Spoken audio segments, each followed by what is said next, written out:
In the back as you came in, I left a basket full of obsidian. It's all been found here in this valley. And if you don't have a piece, it's fine to get up and get one, but it's also fine to not have one at all. Obsidian is not a stone at all, but a flash recording of volcanic eruption that was once liquid fire. I hope you've got one in your hand. Volcanic fire from a deep place in the earth formed this valley.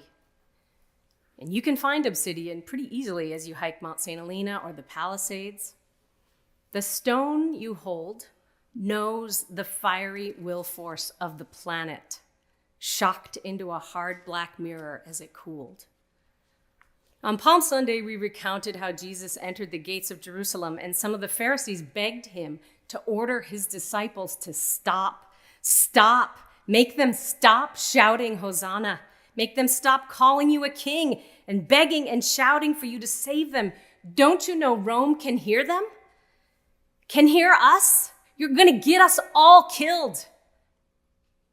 Jesus answered, I tell you, if these were silent, the stones would shout out. The stones. What a weird thing to say.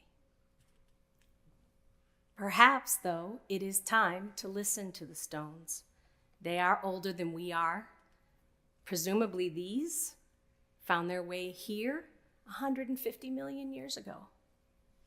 They hold a frequency we dismiss as we attend to the barrage of fears and noise and hurts and wounds we encounter inside and outside of ourselves.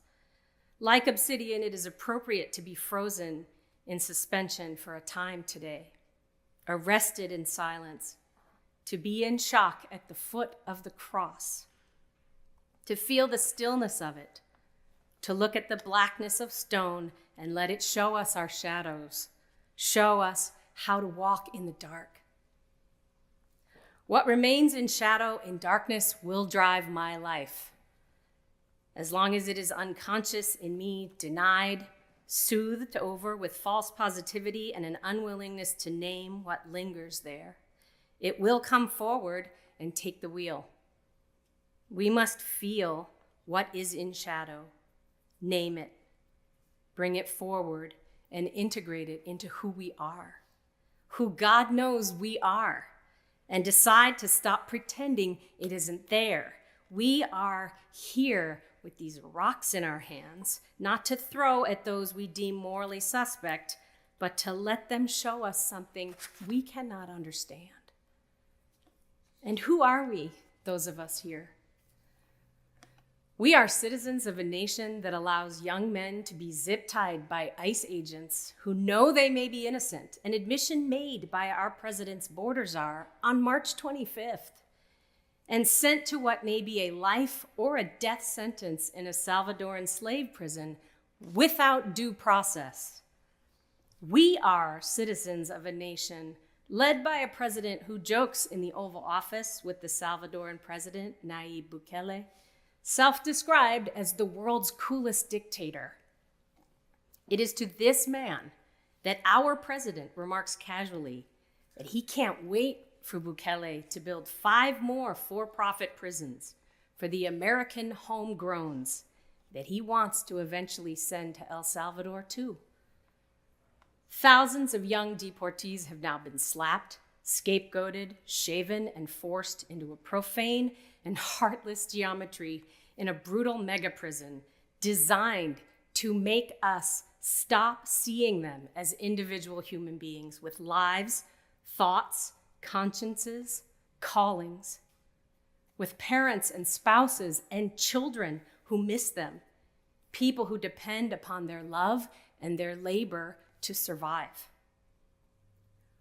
What if they're all beyond reach now, forced into a jellied mass of undifferentiated flesh that never again gets to see daylight, smell spring flowers, do meaningful work, sleep with the lights off?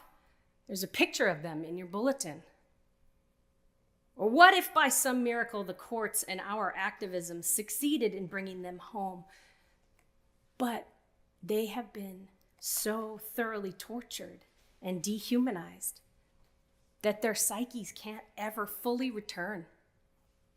We're talking about generations of trauma being forged right now, right now. This is our nation, deep in denial, in unaccounted for shadow. The threat that looms over all of us, said Bishop Allen last Sunday, is to become people we don't even recognize because we went along with the crowd. Consider Kilmar Abrego Garcia. There's a picture of him in your bulletin too.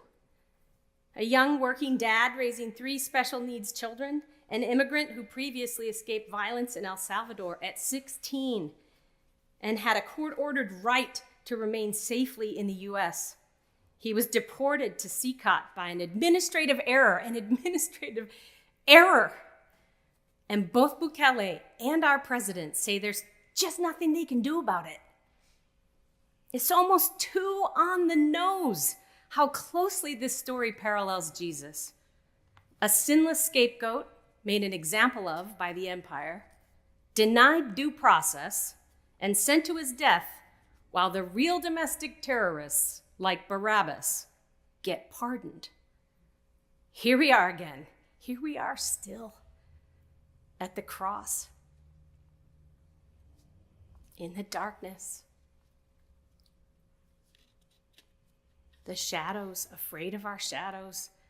This is the black mirror we must all look into today. This is our collective shadow, unnamed and shoved down for so long, bubbling up now, brainlessly shouting, "Crucify him," with glee and abandon, handing ourselves over to fear. Maybe we become people we hardly recognize. Some of us can only stand flash frozen in shock, caught in the throat by the darkness lacing around us as a nation. Refusing to capitulate, Jesus is doing something so much more generous than preserving our comfort. He is doing something so much more powerful than protecting us from pain. He is transforming our choices, up-leveling our lives by giving us the strength of will and the heart of a stone that holds irrepressible, eruptive fire.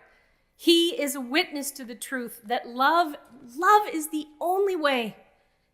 It is the real revolution, and it is fire. Those in power unravel before Jesus, a man who cannot be moved from the certainty of love, from the sovereignty of his own belovedness. He never calls himself a king. He doesn't have to. He's never moved from the freedom he has already won for himself and for all of us. We see in him that this kind of love, this resistance to fear and domination, is possible. This is not just the death of one man at the hands of the state. This is the revolution the Palm Sunday crowds were begging for, whether they knew it or not. He never called himself a king, yet his is a kingdom of the heart. Jesus holds up a mirror for Annas, Caiaphas, Pilate, all of them. Look at them, shuttling him back and forth, second-guessing, sputtering, having their guards and police beat him as an expression of their inability to bend him, to manipulate him, to control him, to change his mind. Jesus is the mirror. He is a witness to the truth that Pilate so distractedly wants to know. What is it? He says, standing in front of it. Jesus offered himself as a mirror they could see themselves in, and they were so appalled by what they saw that they smashed it. They smashed him every way they could. Every way they could. Jesus does not run. He does not hide from his accusers, does not fade into safe obscurity.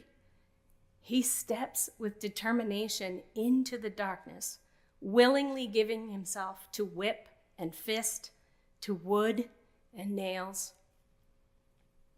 These are his captors, his accusers, his adversaries, his brothers and sisters, all.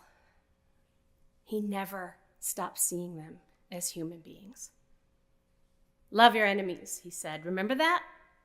Remember that? Loving your enemies is the deep work of the heart. Here in the black, shining center of what this love really means, he stays. We understand, if we look into this darkness, what William Sloane Coffin understood when he said, "The abyss of God's love is deeper than the abyss of death." And the one who overcomes a fear of death lives as though death were a past and not a future experience. In John's gospel, Jesus knows what's coming for him at every step. Every time the wheel turns again to this day, I think, why? Why, Jesus? Why not just run?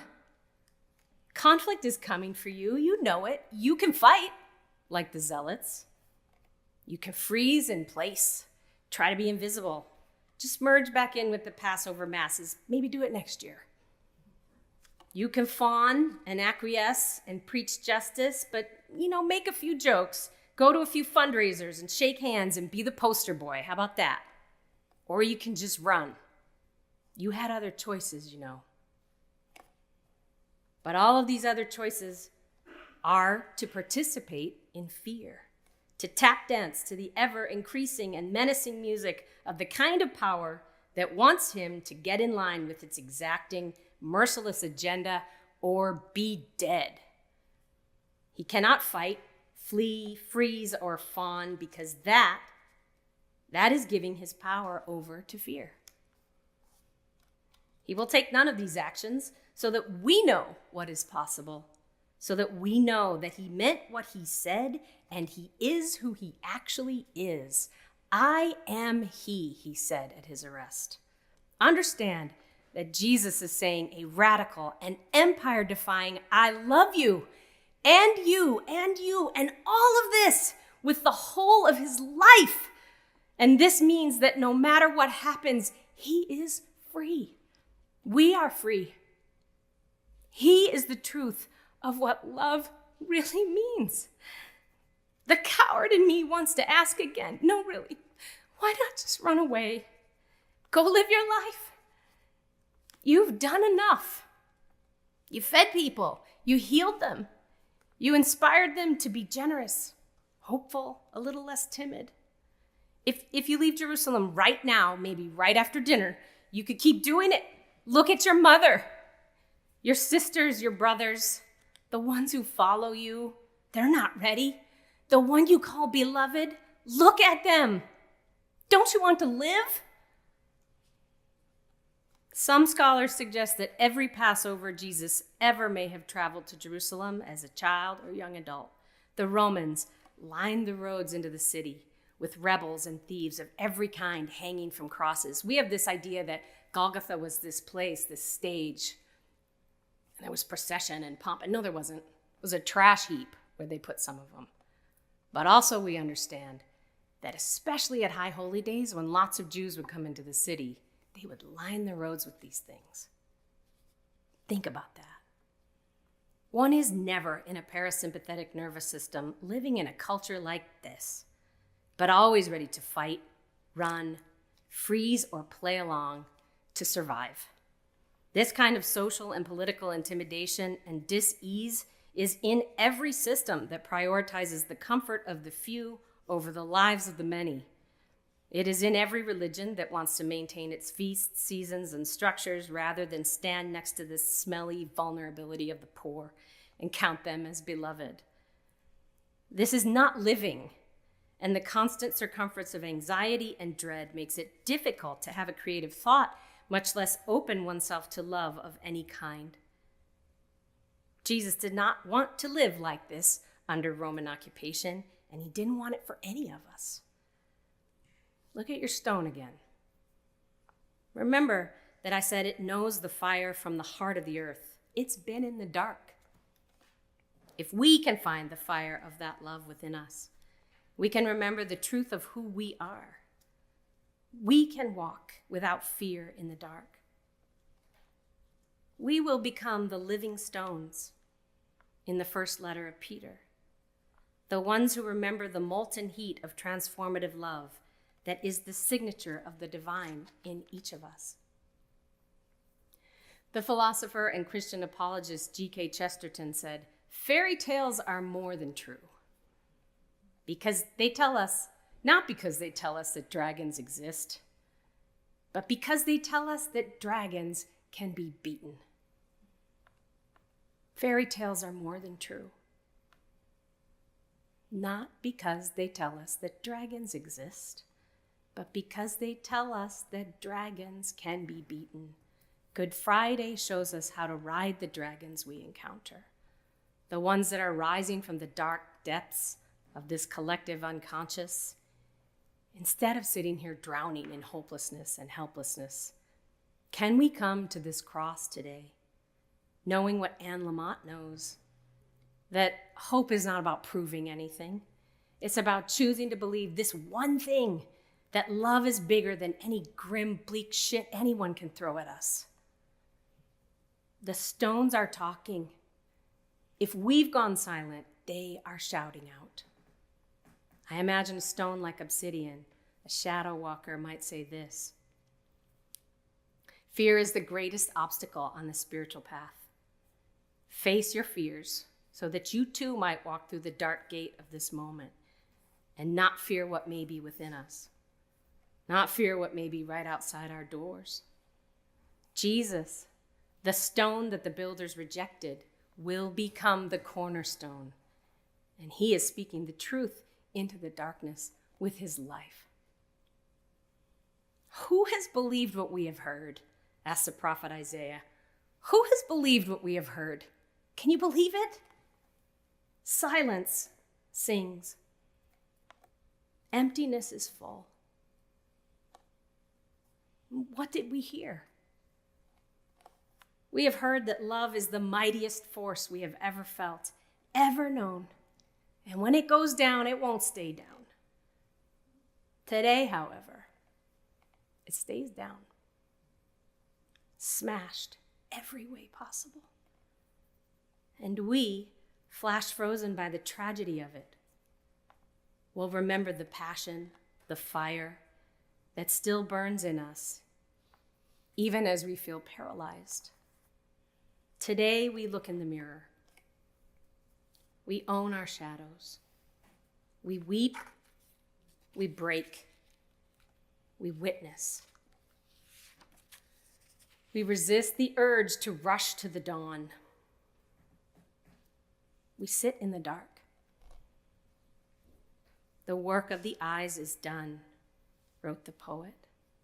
Go now and do the heart work on the images imprisoned within you. Amen.